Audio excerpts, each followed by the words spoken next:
When the Notorious Five ended, Hugh asked, "And what, if anything, have they found?" The attorney said, "And this is the part of the conversation where I ask you to have your sister and her attorney come into my office." At the same time, Regina and Miss Bernie were meeting over at Vibrantly You. Regina said, "Miss Bernie, as you know, Angela has decided to allow you to stay on with the company, at least until she delivers those babies and she has an opportunity to consult with one of her mentors about how best to move forward." Angela had decided to take Q's advice and have that conversation with her Uncle Manny about how best to put the right people in the right positions to protect her legitimate interests while also keeping her and the people that she loves safe. While she was not in the life, her visibility in connection to her company had been used more times than she was comfortable with to hurt her or her family. And she desperately needed to put protections in place to prevent a repeat of the Newport family, Aunt Jera, and the Ramirez family. When Regina was done covering the terms of Miss Bernie's contract, she said, "Now, Miss Bernie, you and I have always been friendly. And while I am here in my official capacity as the business attorney for Vibrantly You, there are some things that I want to say to you. And I want to be clear that these things are personal and they do not represent the position of Vibrantly You or the CEO." Miss Bernie said, "Regina, don't do all that lawyer talking to me. Just shoot straight from the hip." Regina said, "Okay, I'm going to keep it 100. Miss Bernie, you're nosy as hell and you talk too damn much. In the same way you was standing on business about Veronica, you should have been standing on business about Angela." When Miss Bernie said, "I did," Regina said, "No, you didn't. You should have never had a conversation with anybody about anything, even remotely connected to Angela. Not because of the things that she's done for you, not on the strength of this business, but solely on the strength of all that you know she's been through already. And on the strength of your relationship with her mother. Despite how you felt about her, she saw you as one of her best friends, and you were like a sister to her." Miss Bernie said, "What do you mean, despite how I felt about her?" Regina said, "Despite the fact that you was in love with her? Come on, Miss Bernie. I'm not stupid. When Miss Cheryl died, I had to do more comforting you than I had to do Angela. You were grieving like you lost the love of your life, because you did. No matter what you knew or didn't know, you should have had Angela's back, and you didn't. Now, I don't think that Angela's going to cut you off completely, but if I was her, I would. But I do think that y'all should separate the business from the personal, because you can't handle it. And I don't know if it's a character flaw or a result of you being in the closet your whole life. But whatever it is, you're putting us all in danger. And while I'm at it, you need to find yourself a woman, because the Queen Mother don't swing that way." At the Doubletree Hotel in Denver, Kim is trying to talk Corey into staying at the conference. She said, "I'm so sorry, Corey. I honestly don't know what even came over me. I am so embarrassed." Corey said, "This is not about being embarrassed. Put ourselves or one another in the kind of situation that you put me in last night." Kim said, "I know, you're right. Believe me, I am so repentant. I was up most of the night praying and asking God to forgive me. I am not the type of woman who would make a pass at a married man.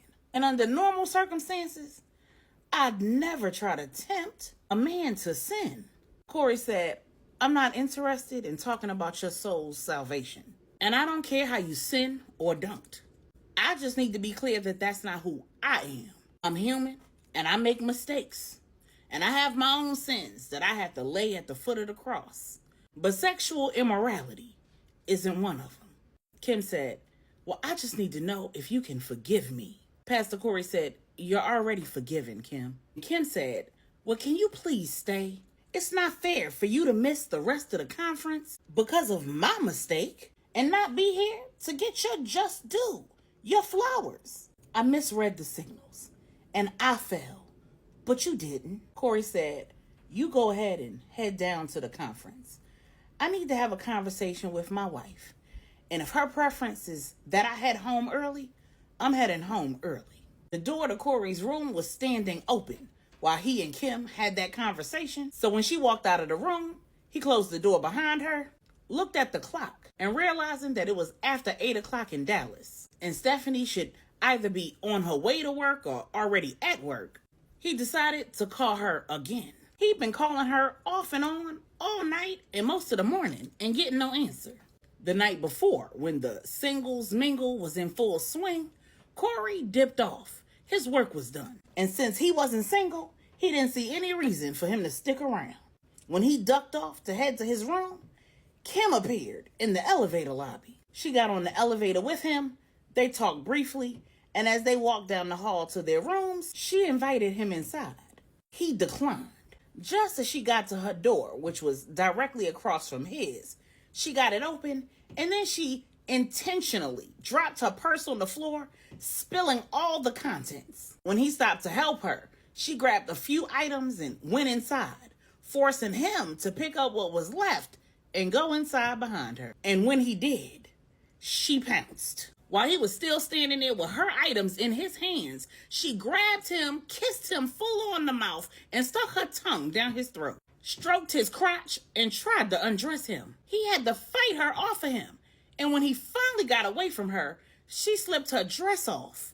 And what he thought was fishnet stockings turned out to be lingerie.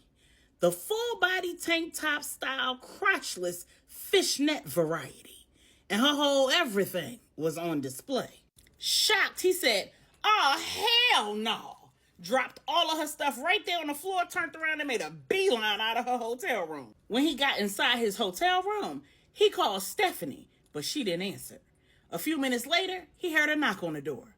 Looking out the peephole, he cracked the door and said, "You can't be serious right now, Kim. Go back to your room."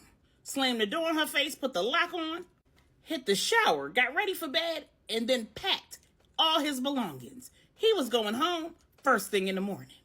The only problem was there weren't any flights out of Denver back to Dallas first thing in the morning.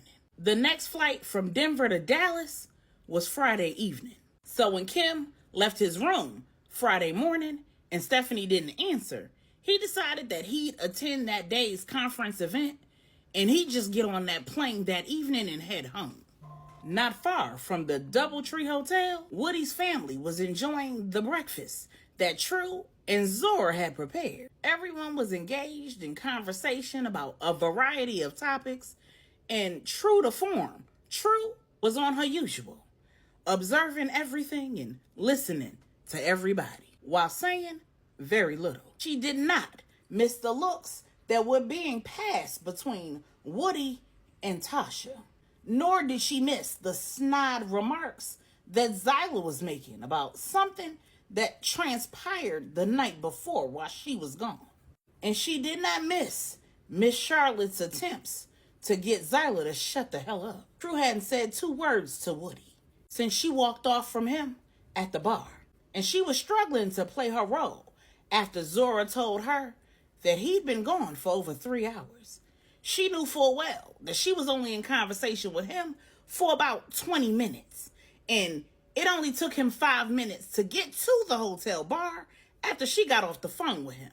So if he was gone that long, it was probably with Little Miss Brunette. When she walked off, she went to the room that she booked, and she took the advice that she gave him and rubbed one out, because he was right. Every time he got too close, licked his lips, or leaned over and whispered in her ear, her kitty purred. And while she could not recall what happened between them in that hotel room in Dallas, it was clear that her body remembered. And every now and again, she'd have a little image flash in her mind of his face in some interesting places. And the thought sent chills up her spine. At that point, she was annoyed with her damn self, because she couldn't understand why she couldn't shake him off, or why the brand new tension that she was detecting between him and Tasha was pissing her off. She knew full well that before she left, he was real nonchalant about Tasha's presence. He paid her very little mind, if any, and was completely focused on enjoying the time with his family that he'd paid for. Now here he was at breakfast, triggered as hell every time the girl opened her mouth. And if she talked too long, he got them little wrinkles between his eyebrows. She knew from working with him over the last few months that those wrinkles were a sign that somebody was getting on his last nerve. She also couldn't miss the fact that every time Tasha looked at him, she had this puppy dog, I'm sorry look on her face. If True had to guess, something went down last night. Tasha had some regrets, and Woody was not pleased. So when breakfast was done, several members of the family volunteered for cleanup duty, and everyone else headed back to their rooms to get ready to head to the slopes. When True entered the room that she was supposed to share with Woody, she grabbed her suitcase and started pulling out the items that she would need to ski. When Woody walked in, he said, "What is all this, little mama? I told you I'd buy you everything that you needed when we got to the slopes." True said, "I already own everything that I need to ski, except for the skis." Woody said, "Oh, okay, Miss Bougie. I ain't know you was a snow bunny." True said, "No, that chick you was with at the bar, that would be a snow bunny." Woody chuckled and said, "What's up, little mama? What's to you? You got an issue?" True said, "No, I'm good. I'm just not sure how well we're going to be able to fool your family when it's clear that you've been a pretty busy man." Woody said, "My peoples don't know where I was or what I was doing last night." True said, "I'm not referring to when you were at the hotel. I'm referring to when you returned to this cabin. There's clearly something between you and old girl." Woody chuckled and said, "Nah, it's definitely not anything between me and old girl. Just play your part. Don't worry about her." What Woody didn't tell True was that when he got back to the cabin, the games were wrapping up, some of the older family members were heading to bed, and most of the younger family members were either in the jacuzzi or in the game room, playing pool and shooting dice. He showered and changed, and by the time he came back out, the only place where he found any family was in the game room. He went in and joined the fellas for a few rounds of pool, took a few more shots, and then when he went back to his room, the one he was supposed to be sharing with True, Tasha was standing there waiting for him, in her bikini and still dripping wet after getting out of the jacuzzi. She was drunk and looking to get an itch scratched. When he told her that the only woman he wanted to see wet and hot was True, she stormed out of the room pissed off. But before she left, she said, "Nigga, please, that girl ain't giving it up. I could tell how y'all both moved that you not hitting that. If you were, you wouldn't even be here right now.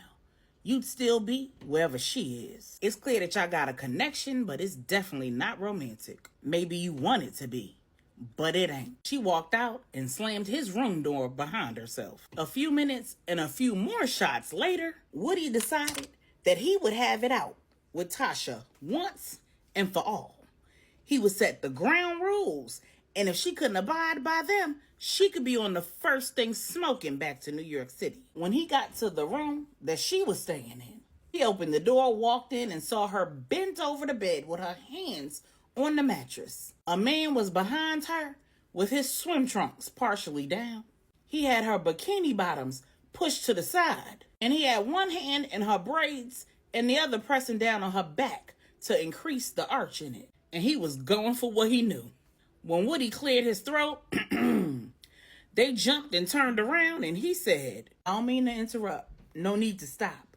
But for the record, though, Tasha, we should never have to have another conversation about our past. There should be no doubt that we're leaving it there." When Tasha started apologizing and trying to walk out behind him, Woody said, "Look, cuz, get your girl and finish what you started. Make sure you strap up, though, because she fertile as hell." And at that same time, over at the estate, Angela's inside Stephanie and Corey's basement apartment. She told Melissa to wait in the hall, but respectfully, Melissa refused. She said that the baby needed their help. So as they made their way through the apartment, Angela was racking her brain. She was trying to predict what she might be walking in on.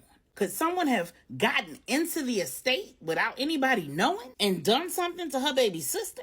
Or could Stephanie have done something to herself? Nothing looked awry in the apartment.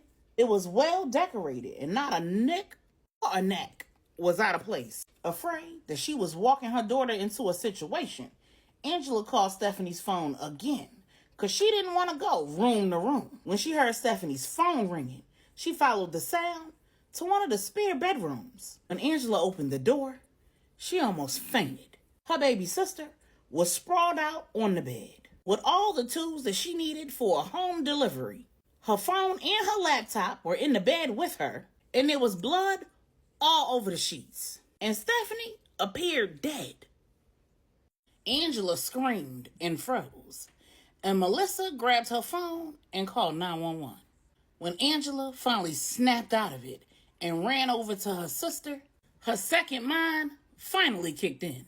She immediately went into action. She checked Stephanie's pulse, and finding her alive, she breathed a sigh of relief. She started slapping Stephanie in the face, trying to revive her. And just as Melissa gave the 911 operator the address and said that they needed an ambulance, Stephanie became somewhat conscious. She said, What happened? Angela said, "You tell me. What did you do, Stephanie? Did you take something?" Stephanie said, "Something went wrong. The pain, the blood." Melissa put the phone on speaker, ran and locked the inside and outside door, and then came back and grabbed some towels from the nightstand. She handed them to Angela as the 911 operator told her, "Wipe away as much of the blood as you can and tell me what you see." When Stephanie opened her legs, Angela saw that the baby's head was partially out. When she told the 911 operator, the operator said, "Does she know how long the baby's been partially delivered?" Stephanie asked groggily, "What time is it?" When Angela told her it was a little after 8, Stephanie said, "She started crowning around 7 something. I was in so much pain, I think I just passed out." Angela said, "You've lost a lot of blood, Stephanie." 911 operator told Angela to check and see if she could see whether the baby's umbilical cord was around its neck. And Angela told her that the baby's head wasn't far enough out for her to see any of that. The 911 operator said, "We can't wait for paramedics to get there. We have to get this baby out. I have medics on the line, and they'll walk you through what you need to do next." Angela said, "I can't deliver a baby." In unison, Melissa and Stephanie said, "Yes, you can."